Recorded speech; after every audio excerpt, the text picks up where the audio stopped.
Okay, so now that I played through it, I made my choices again. Now we can do episode 4.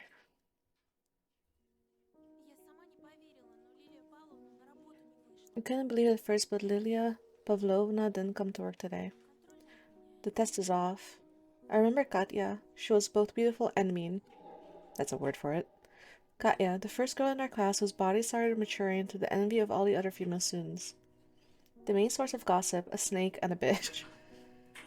I continued scribbling in my notebook, drawing rows of pines and two small figures flying between the treetops and the full moon. Shivers ran up to my shoulders, sneaking playfully under the hem of my shirt. Even though soaring through the sky felt so simple, there was still something evil weighing me down. The culprit was definitely still in the village. They were hiding something horrible under a mask of piousness. What are you drawing? Embarrassed, I covered the notebook as if there was something shameful about the figures above the forest. Nothing really, just fooling around. Polina put her elbow on the desk. I had already forgotten how light and graceful she was, just like a violin. The anger and rage that boiled inside me yesterday during our phone call subsided, hid in a hole. I just couldn't stay mad at Polina. I wish she could also jump around with us after stripping away her mask of fake mundanity. I, mm, I smiled, imagining Polina's skirt flapping in the wind, the stars sparkling all around us, her asking in bewilderment whether it is all a dream, and myself telling her that it doesn't matter. Polina's expression grew dark again. It's also tragic that I find it difficult to empathize with her. Jesus. I tried so hard, but then I remember all her nasty deeds and... Polina shook her head. I'm a monster, aren't I? It's kind of messed up. No, I thought.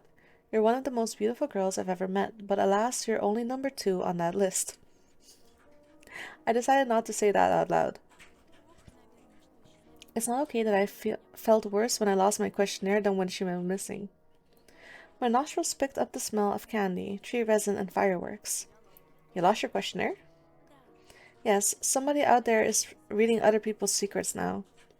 Yes, the forest, I thought, imagining the crooked branches turning notebook pages, touching the childish handwriting with their icy twigs. I hope the search goes well. I was unsure whether she spoke about Katya or her notebook. I wanted to ask her about it, but then I noticed Polina's intense stare directed at me. What? You've changed. I smoothed my hair flat, surprised. I just didn't sleep well tonight. You're a different melody today. Some mysterious ancient tune. I thought about the flute's melody, streaming between the bushy treetops. I hope you haven't told anyone about our chat yesterday? Of course not. She nodded as if acknowledged that she can fully trust me. I was unsure whether I merited such trust. Her hair cascaded down around her shoulders. The smell was so wonderful that it sent me flying towards the glowing stars of my inner cosmos without any magic. Biasha jumped at me like that jack-in-the-box toy and yelled in my ear. Looky here. I really hope your teeth grow out, man. Hey, Four Eyes, are you trying to pick up Polina? Because you don't have the balls to? Polina came to my help, even though I didn't ask her to. Or maybe I did, with my entire appearance. What's with this nonsense? We're just friends. Is he your is he your girlfriend then? Do you go to buy dresses together? When was this supposed to be taking place? I needed to do something, but I just sat there, clutching the edge of my desk. Ramka gave me a deriding snort. A girl saved you, ugly face. I'll let you live for now. My enemies left the classroom, guffawing. Polina showed me a sad smile. Be strong. I wanted to scream that I couldn't. I couldn't be strong and stand up against these bastards. I couldn't stand up for myself or anyone else. I'm pathetic. I want to disappear into the forest, dig myself into the snow. I want to go home. Get under my blanket, far away from humans. Polina left, and the thoughts that were terrorizing me finally made me weep. I stayed late after school again to escape Ramka's ire for my rash act of talking to Polina, which meant I had to drag my feet towards home in the twilight. A board school janitor scraped his shovel against the asphalt, and the upperclassmen blew out smoke that formed clouds similar to dialogue bubbles in comics. I wanted to fill those bubbles with friendly words, but there was nothing friendly about the icy stares those guys gave me. I was leaving the unpleasant world of stabled buns and nasty insults. Someone shoved me near the stairs. Didn't their parents teach them to apologize? Probably not. I crossed the village and slowed my pace near the bridge. I turned my head around, looking for my fox friend, but neither she nor my other new friends could be seen anywhere. I was met with a silent forest. It felt like a crouching predator pretending to be asleep. It still watched me with one eye from under half-closed eyelids, and I walked through it, my fingers gripping the backpack straps, looking at my feet through a pair of glasses.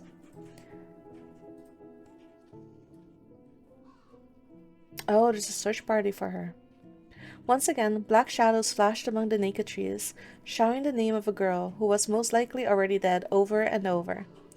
The sunset fizzled over the pine tops like a flame from a gas burner set to a minimum. I walked forward, trying to hide my head and my shoulders, avoiding the sight of the crooked trees. Crooked. Is there anything I can interact with? No. The front door was open and swayed slightly in the wind. That's not good. It felt like my skin was getting covered in rime. I clenched my fists. Darkness oozed into the hallway, and snowflakes floated inside along with it, landing softly on the rug. Like a pack of vultures that senses their food. I don't want to go inside. I stepped into the doorway with the utmost caution. The TV? For a moment I thought I heard someone talking in the kitchen, but it turned out to be a radio broadcast. Oh. 70 kilometers per hour, okay. Americom of Russia has called on citizens to exercise extreme caution. The roads are closed off, the cold air streams coming from the Arctic are bringing massive blizzards. Yeah. Oh, can I look at these? No. Oh, that sounds familiar. I heard voices come from the upper floor too. The staircase led out a long squeak. The door to my parents' bedroom was ajar. A shadow play unfolded inside, a light spot. Black silhouettes were performing a dance of hatred. Mom hissed at Dad, her wrists flying towards the ceiling, and he towered over her, his hands crossed on his huge chest. We're all in danger, and it's your fault. And stop lying, you saw him in the village. He found out where we live. It wasn't him. I've read about the things your buddies are capable of in the newspaper. I ran towards my bedroom. My parents were in the middle of another quarrel where they showered each other with mutual accusations. Dad let out a low, beast-like roar. Make them stop. I kind of want to know what they're fighting about, though. Olia stood in the corridor, pressing her little palms against her ears. Her face, swollen from crying, made my skin freeze. What happened? They're going to divorce.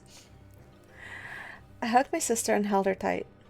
My tongue refused to listen to my commands, to look for excuses. It felt like the screams were coming from every direction, right and left, up and down, splitting my head apart. Swear words rained down on us, so we covered our heads with our hands, like refugees running from a bombing. I want to escape. To your room? No, far away. Lead me to Neverland, you promised. I carefully unglued Olia's hand from her ears and led her away from the room with our parents, which was vibrating with malice. Your fault. For whom? Your own and only your own. I would never. Hey, why is that door open? In moments like these, I despise them more than they despise each other. I bolted down the door to my room and leaned against it. My knees gave way. At least you can go to school. Yeah, she's stuck here all day. I let out a sad laugh. That school is one big nightmare. Everyone hates me. There's only this one girl who isn't making fun of me. She takes pity on me instead. Like I'm a beaten dog. You're not a dog. I don't know who I am anymore. But the outside world is clearly no better than our home. Do you know a better place? Let's go there. We'll fly or swim. If only we could do that. I would have sacrificed everything to escape and take you with me. Olya's upper lip trembled. Swear? I put on a bitter smile. On my own life. Oh, here we go. Something hit the window's ledge on the outside. Olya shuddered and shifted her gaze towards it. Bam! Another snowball smacked into the window's frame. Were you expecting someone? No. I didn't reply. Instead, I let go of her wrist. Olya wept in fear. Across the room, wincing from every shout coming from my parents, I could hear plates getting smashed now. They must have moved their argument to the kitchen. Well, oh, they're here. I flung the curtains and the window open. Hooty, Teddy, Wolfie, and most importantly, the charming Alyssa stood outside waving at us. Why is her name not animal-related? Olya gasped with surprise when she saw the owl girl. See, I told you! Yeah, I know, I always believed you. Who are they? Her fearful voice also had some curiosity mixed in. Only the most boring children sit at home in weather like this. It's a blizzard. We still have so many games to play. But let's not play all of them. My paw hurts. We play a little, then rest. Come on, come out to play and dance. My heart started beating faster as soon as I saw Alyssa, and my inner voice practically screamed. She's here, she's finally here. Do they know the way to Neverland? Maybe? I entertained that possibility, looking at the animal kids. Maybe? Let's go find out. Well, at least he's taking her with him. The silhouettes of my forest friends promise to free us from sadness, anger, and nightly horrors.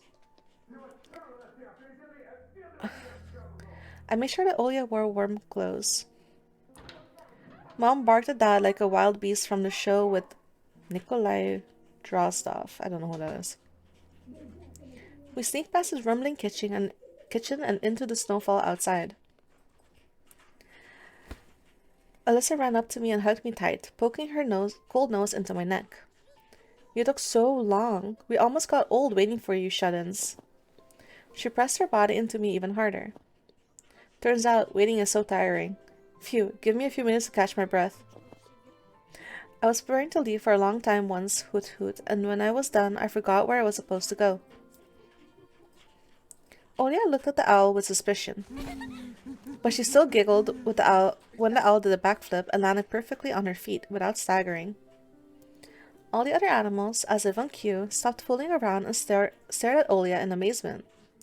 That's the girl who didn't want to become friends. My name is Olya. I was afraid of you before. Were you afraid of our Hootie? Maybe she has owlophobia? Can you cure that? It doesn't matter, as long as she's not afraid of having fun. Or she might get scared to death with us.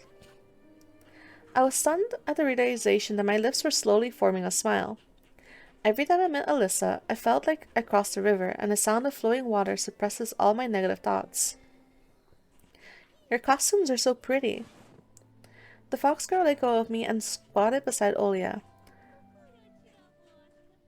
Does she get a mask? Why did you hide such a cute creature from us before? I glanced at the house, worried that our parents might have seen us and were about to ruin our fun like they always do. Then hugged my sister and replied, Let's get further away from here. Sure thing. Hey, Olya, do you know how to find Grandpa Frost in our forest? Grandpa Frost. A legendary figure similar to Santa Claus, hailing from Slavic mythology, he is often depicted wearing a heel-length fur coat in red or blue, a semi-round fur hat, and a pair of Russian traditional winter footwear. His face is adorned by a long white beard. Okay. My little sister eyes widened. How? You need to follow the sweet trail.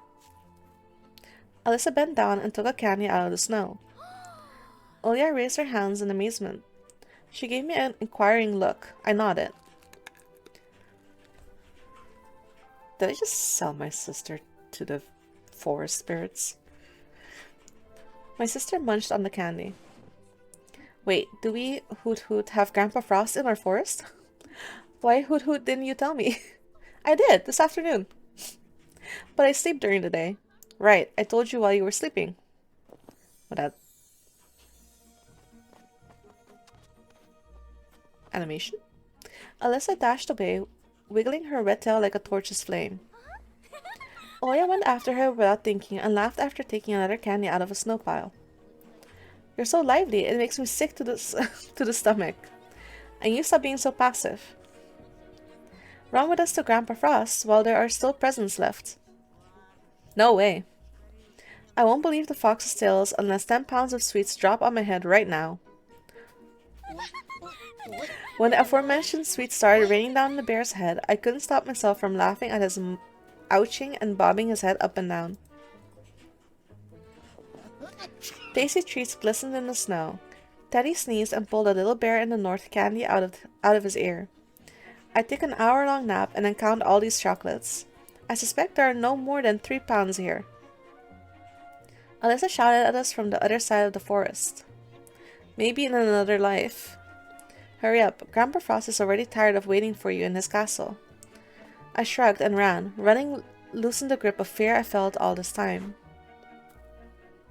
Something round whizzed past my temple. I decided it was a snowball, but then Olia proclaimed, Saphir? What is that? Don't pick it up, it's dirty. Huh? Do you believe in microbes? And you don't? I used to. Graceful rows of colossal pines greeted us with their rustling paws. Snow drifted upwards into the endless black sky just like last time. Snow piles lighted up like melted silver.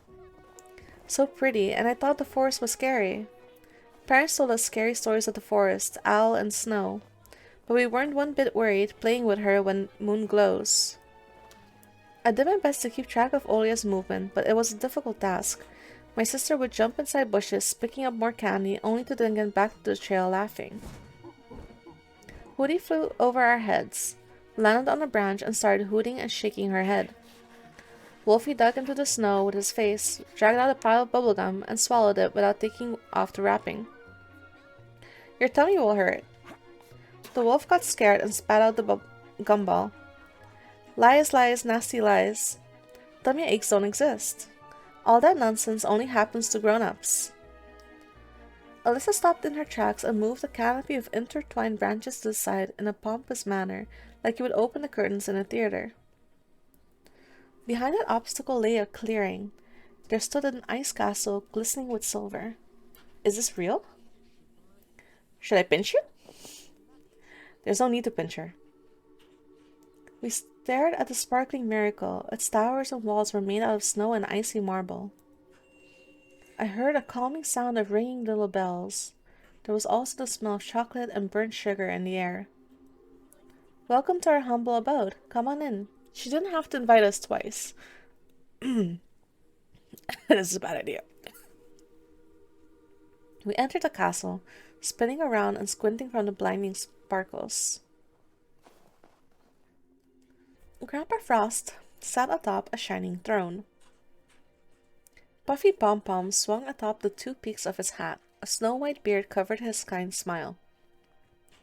He looked just like I imagined him back in the day when I still believed in Mom's fairy tales. Tall, strong, and hairy, radiating frost and warmth at the same time. And his voice, low and syrupy, enveloped me like the smoke of a festive bonfire. Oh my god. You probably got tired while getting here, my dear children. Oh no, Grandpa, we got here really fast. My sister spoke with the castle's master like she never spoke with adults, in a lively, carefree manner, as if they were the same age. Of course, I know all about it.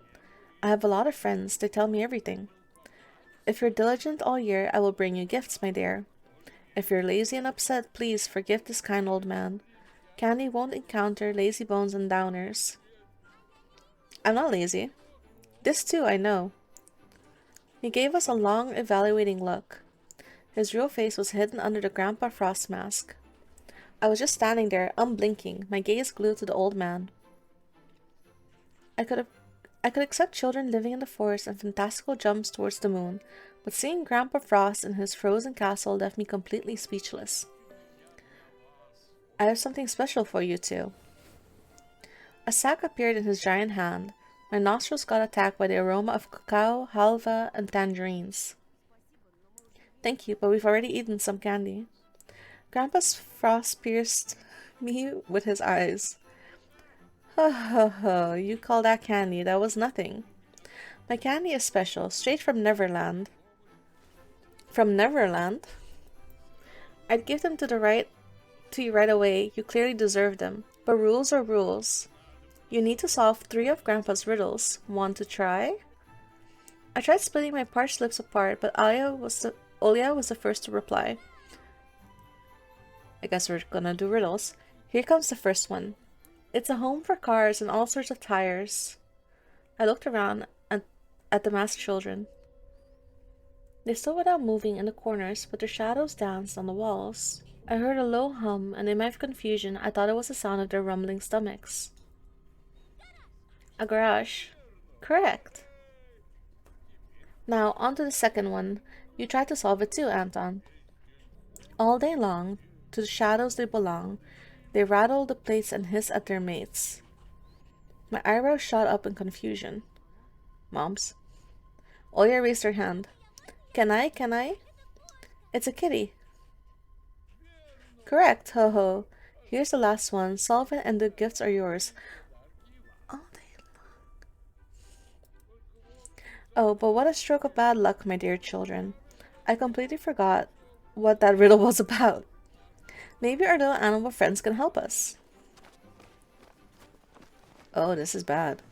Children in costumes surrounded us, laughing and stomping, only to start spinning in a crazed roundelay that somewhat reminded me of the dance under my window on that fateful night. Grandpa Frost sits on his throne, and the kids he's smiling back. Please don't make them wait too long. Come and open your old sack. Grandpa Frost burst out laughing, satisfied. Okay, you proved yourself to this old man. Here you go. He scattered a mountain of sweets from his scarlet sack, some of which I had never even seen in commercials before. Bubblegum of all shapes and colors with tasty aromas and inserts sticking out. Oh. Lollipops the size of fists and tangerines the size of Olia's head. And also Snickers, Mars, Bounty Bars, and Kinder Surprise eggs that we haven't eaten for so long already. Whoa, thank you. I wiped away the tears of joy with my sleeve, and then my inner voice persuaded me to get rid of all doubts. This is exactly what I wanted for my sister and myself. The true Neverland, without bullying and taboos. We're finally going to be happy. Grandpa Frost straightened up as he left his throne and threw his hands in the air over the treats. Oh, boy. Animals that stood to his sides also raised their paws. Their eyes sparkled brighter than precious gems. The wolf's maw was wet with saliva. Feast, my children. Animal kids rushed to devour candy one by one, pushing each other and growling. Their faces were smeared with something dark. Olia grabbed the closest candy and tore off the wrapper.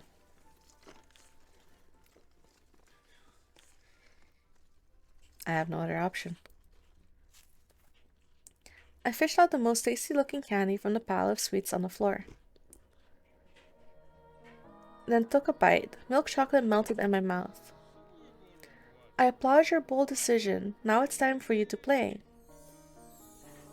Play what? I will grant your deepest wishes. Let me lighten up your day. Look at what? You have actually white hair. I thought you were blonde. My sister's face was smeared in chocolate and I was about to reprimand her, but words got stuck in my throat. Wow. A giant spruce shot towards the stars and disappeared somewhere in outer space, crowned by a giant moon. Giant balls shined on its branches, garlands of light gleamed with all the colors of the rainbow. The roof disappeared and myriads of constellations sprawled on the night sky above us. Music, laughter, the smell of evergreens and sweets, and Teddy, Wolfie, and Hootie dancing beside us, and the snowflakes floating backwards. I burst out laughing, touched the bushy golden tinsel. It was all real. Is that it? Are you talking about Neverland by any chance? Is this Neverland? Alyssa performed a theatric bow. Christmas balls gleamed and shimmered, and my soul shimmered in unison with them. I was becoming the magic winter forest, the soft evergreen, all of the constellations at the same time. Welcome home. This is where my home always was. The snow sparkled, almost blinding me. Oya started spinning in a dance.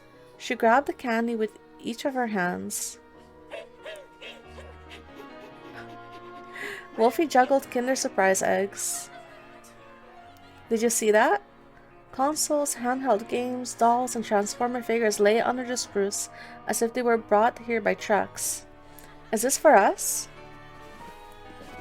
I realized I was also dancing, so I replied while moving. It's a bit too much for just the two of us. I'd share it with everybody, and what do you think? Only if it's somebody nice. A group of children stood at the edge of the woods, their enchanted gazes directed at our celebration. Hey! I jumped across the whole clearing and glided to the ground near them. Wanna come to us? Can we? Of course. The kids took each other by the hand. I led their procession towards the gifts. There was no better feeling than leading someone on the road to their dreams. The holiday party was finally in full swing. In every holiday, just like in a beautiful apple, always sat a tasty little worm called transience. Yet here, under the bristly paws of a magnificent spruce, holidays never ended. Are you happy, Tosha? I am. Up in the sky, majestic fireworks went off, illuminating the dancing figures. My eyes wetted, my muscles sprung up. I tilted my head backwards to look at the moon and screamed at the top of my lungs from overflowing emotion. Are you happy, Bunny? I jumped towards the stars and did a flip. All of Neverland could hear my scream. I am happy.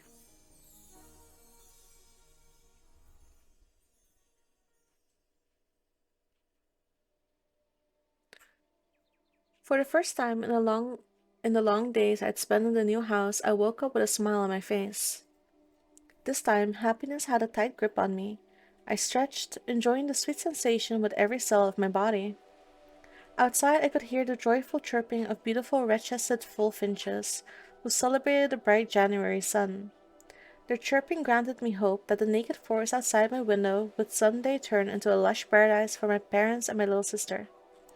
The corridor was filled with dog barks and the patter of tiny feet. The door to my bedroom flew open, greeting me with a warm breeze and the aroma of freshly made coffee. The stray came here. Olya stood in the doorway, shining with happiness, holding the cute Zulka, who wiggled both her body and her tail. Oh, okay. Tears of joy formed in my little sister's eyes. I have my own dog now. I couldn't help but jump up from the bed upon hearing this wonderful news. That's Zulka. Zulka? No, her name is Princess. Right, Your Highness? The dog barked in agreement. I guess. To my complete surprise, Dad stepped through the doorway, smiling and hugging Mom, which was outright bizarre. Are you still asleep? What do you think of our new family member? This idiot threw herself under my car. I barely avoided her. I got my car scratched, thought I'd choke her with my own two hands. Then I looked at her in the eye, and there I saw, how should I put it, intelligence. Yeah, and the poor thing was shaking all over. And then I said, alright, if you manage to make it home without soiling my seats, I'll let you stay. Princesses can't soil anything. We laughed in unison, just like in the good old days, when every little thing could easily make us burst out laughing. Well, why did you stop? Continue with your stories. Mom gave Dad a cunning look, and he turned away, red as a beet. They were acting like total kids. There's more good news. Your dad got a promotion. I shouldn't exactly be happy about it since the chief accountant went missing and all. But you know, for us, it's a silver lining. Does that mean you'll be away from home more? That means double the bonuses. That's right. Which means you all should prepare for a family trip next week. My heart started beating faster after those words. Where? Olya even loosened her grip on the tray. Oh, we're going to McDonald's. Mood. Come on, Olya. Aim higher. We've been planning this trip for a long time, but some things always messes it up. We're so sorry about that, kids. Mom wiped away a tear with her fist. It's okay, Karina. Now it's all in the past. Anyway, gather your things. We're flying to Disneyland. My sister and I jumped up to the ceiling with joy. The dog also got excited from that passionate speech and joined us. Disneyland! Disneyland! This is too good to be true. Our jubilant screams filled the house, rushed through the attic and the drain pipes, flew across the front yard, and sneaked into the shining white forest, taking the scary D word away with it. I swore that I'll remember this day forever, the day when my parents finally dropped their derisive masks, and underneath them were the faces of parents we always knew and loved. Lilia Pavlovna still hasn't returned to school after Katya went missing, so today I was able to get a good night's sleep and went to school when it was already bright outside. The trail led to a snow-white plain with blackened houses in the background. They pumped out gray smoke that carried the smell of birch and pine logs. The freezing cold of the night had finally let up. It fell into slumber under the early nightlight. Nightlight. Ice sparkles appeared on the white caps atop the houses. I stopped, confident that nobody could spoil my good mood today. Not even my personal tormentor, Pyat Ivanov, or his nasty crony, Buyasha. Not even the shining knife that threatened to cut me up like a dead fish. Not even the mix of disdain and pity in Polina's rare glances. All of that was left in the past, forgotten like a bad dream. All of that was gone forever. A cow let out a long moo somewhere in the distance. I fell out of my fleeting daydream and walked forward, crunching with a snow blanket under my soles. Fluffy clouds floated above my head. I recognized the friendly shapes of animal kids in them. Suddenly, a snowball landed on the back of my head. Girlish laughter that reminded me of a small ringing bell in the spring breeze tickled my ears. I turned around, expecting to see her, my lovely guide into the dream world, my dear Alyssa. Yet instead of a fox girl, Polina stood on the trodden path behind me, with her faithful violin case in hand. Got your head in the clouds again, huh, Petrov? She lunged at me with contagious laughter, locking her arms around my neck. I just stood there in awe, drowning in the sweet aroma of her perfume. Did something happen? She flashed me an embarrassed smile. I saw her cornflower-colored eyes gleam. My grandpa, he can walk again. Can you believe it? The local doctor had no faith in him, but it's like he stood up and started walking just to spite him. Oh, this is the happiest day of my life, Anton. She dug her face deep into my chest, tightening her grip on my neck as if I was more than just a friend to her. I stared, looking around, anxious. Polina, somebody could see us. Are you worried about... Oh my god. Pyat Ivanov. Then you're worried for nothing. He has not been seen for a while.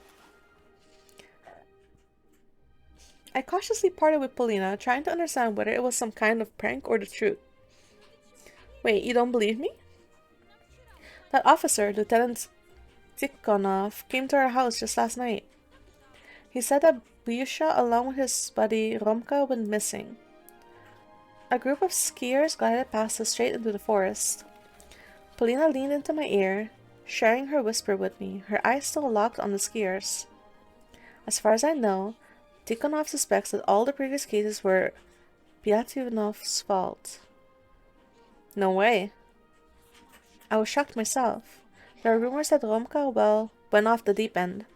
I mean, I'm not exactly surprised to hear that. What do you mean? Haven't you heard? He's from a very troubled family.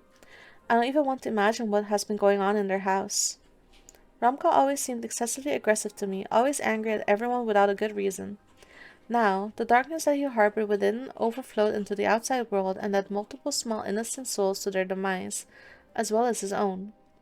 It was hard to believe, but the first time I laid my eyes on Ramka, I thought that things would end this way. Let's move, or we're gonna be late. Polina grabbed my hand and started running along the village road, accompanied by joyful laughter. With every step, every laugh, and every joke, the warmth I thought I'd forgotten enveloped my heart more and more. The all-consuming feeling of falling in love came back to me, this time for good, it seemed.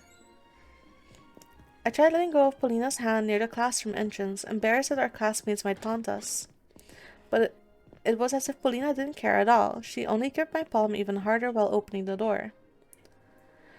And she was right. Now that the cunning Katya, the heartless Ramka, and the sneering Biasha were gone, our class looked as if it was sanitized from parasites. It became friendlier and kinder.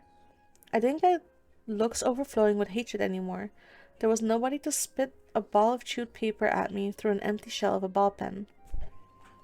I sat at my lonely desk when Paulina joined me. I wasn't surprised at all. She was so charming that I could call her my muse. A wave of inspiration hit me, and I couldn't help but pull my sketchbook out of my bag. I licked the pencil lead, my eyes glued to my model. She smiled at me again. What's on your mind? No worries, a professional at work here. I drafted the shapes of her mesmerizing figure. You know, I've watched you from here often. She glanced at her former desk, then fixed a strand of her hair behind her ear in embarrassment. Really? I outlined her cute cheeks with multiple white lines. Is it going to turn into something else again? It was the first time I was able to grasp somebody's proportions so precisely. She froze in place, afraid of disrupting my work with one wrong move and dispelling the magic of the moment. Lean here a bit more, please. Yes, like this. Good.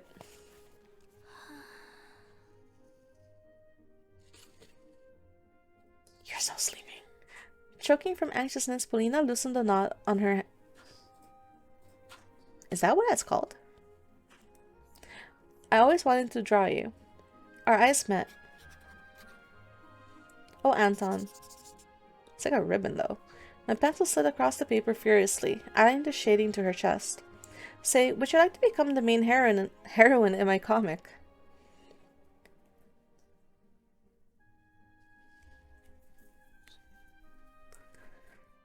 Yo, what the fuck?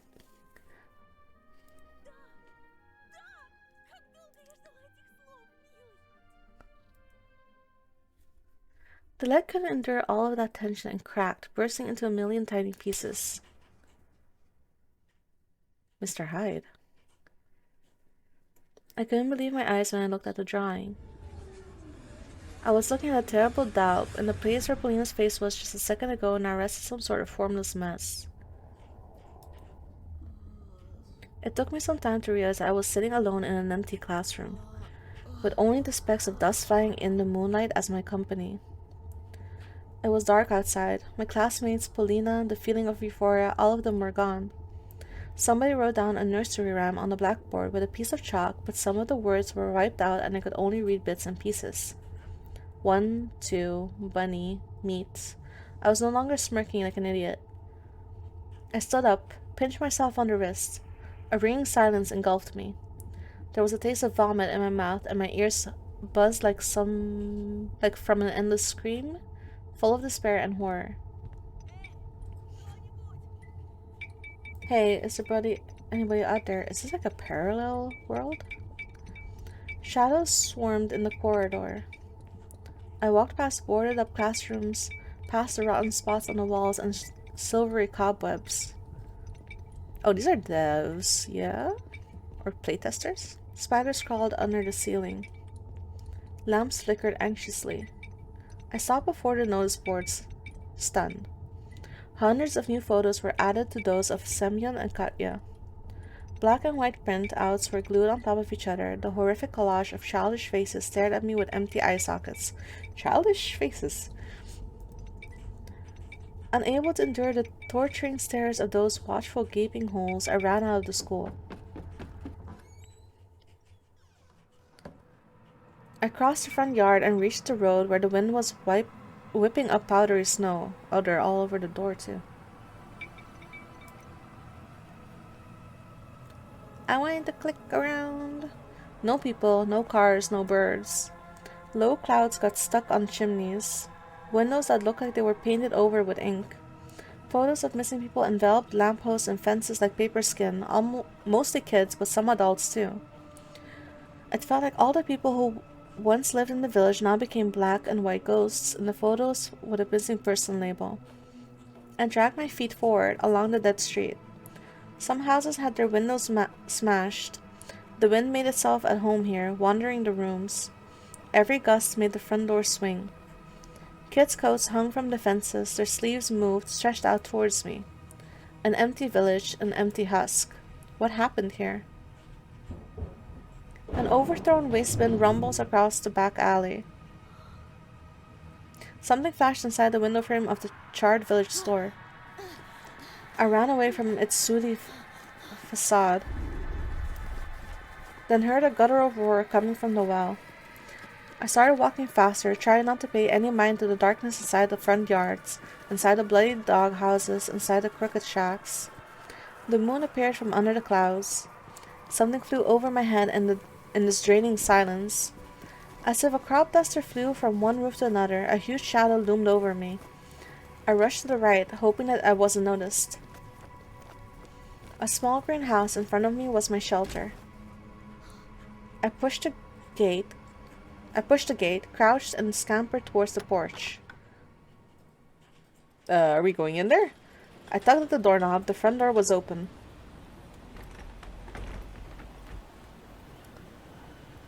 Ah! A wheelchair rolled out of the darkness, almost hitting me, tumbled down the stairs, clanging with its wheels, and stopped near an apple tree. I followed it with round eyes, then turned my gaze inside the house again. The corridor was obscured by the dark. Empty frames on the walls, glass shards on the floor. Do you want an answer to that? Don't ask that. Oh my god. I heard growling in reply. Yeah, well. From around the corner at the end of the corridor, a furry paw appeared, and after it, a scary beast, faced with a pair of burning eyes. A huge, overweight beast crawled out on its belly. Writhing like a snake, it could barely fit inside the corridor's mouth. It squeezed forward, clawing at the floorboards. Oh. Its maw clanged like a bear trap inches away from my face. The beast got stuck. It banged its paws on the walls, spitting saliva in every direction. I turned around. I needed to get the hell out of this nightmare. A hunchback owl, bigger than an average human, landed near the front gate and stood in my way. Its beak kept on clicking. A snow pile bulged nearby, and something reminiscent of a giant shrew crawled out to the outside. I fell to my knees as if praying to these eldritch creatures. A figure draped in a dirty fox scalp crawled out of a dark hole, smiling with all its teeth. It still dragged after it, just a piece of vertebrae laced in torn sinew. The creature's bodies became extremely distorted, and I decided I was going insane. They seemed small to me one moment, as small as a child, only to stretch higher than any of the desolate houses the next. Man-eating creatures towered over me. Something kept on writhing in their stomachs as if looking for a way out. The longer they stared at me, the wider their twisted smiles, their death masks became. We had such a long feast. The mutilated fox taxidermy mount licked its lips. Its tongue looked like a black centipede, longer than my forearms. The nasty insect ran between the razor-sharp teeth and dropped into the bottomless pit that could swallow the whole world. Sweet meat, juicy meat.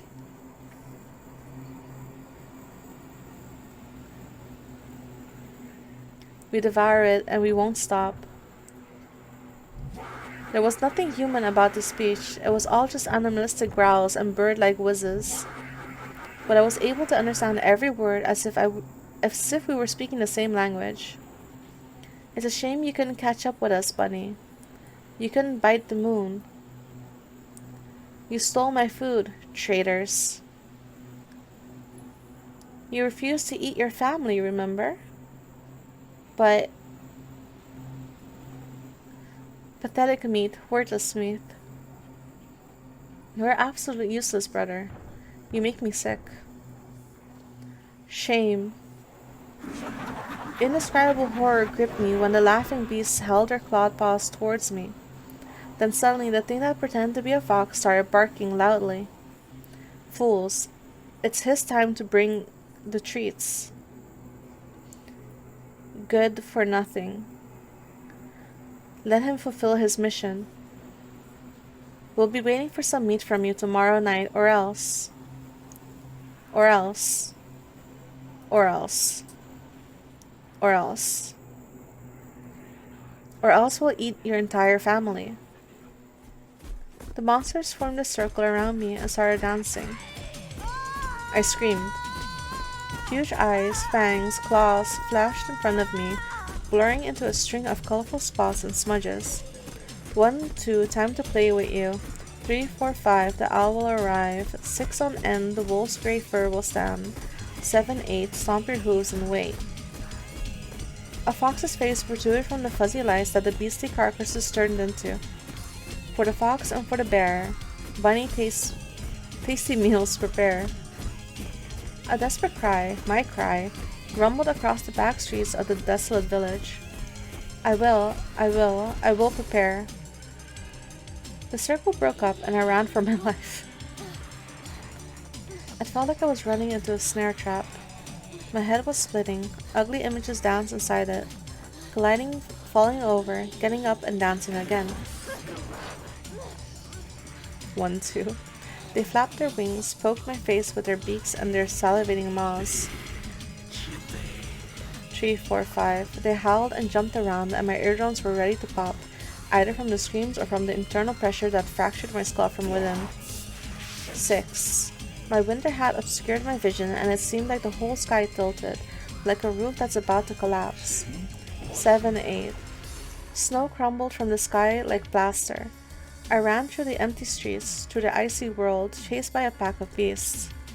Yet I couldn't see anybody when I turned around. I shut my eyes and hopped away from the ritual dance that went on inside my flared-up mind. I squeezed my ears with my palms to suppress the noise. I just wanted to stop my head from cracking open. The sunrise found me deep inside the forest. You slept out. Okay.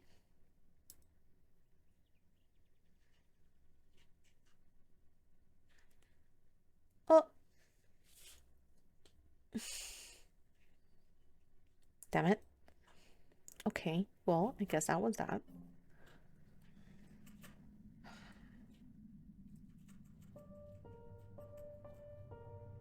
Oh, wait. Oh my god. Fucking hell. Oh my god. Well, I didn't save it again, so great. Yeah. So that happened.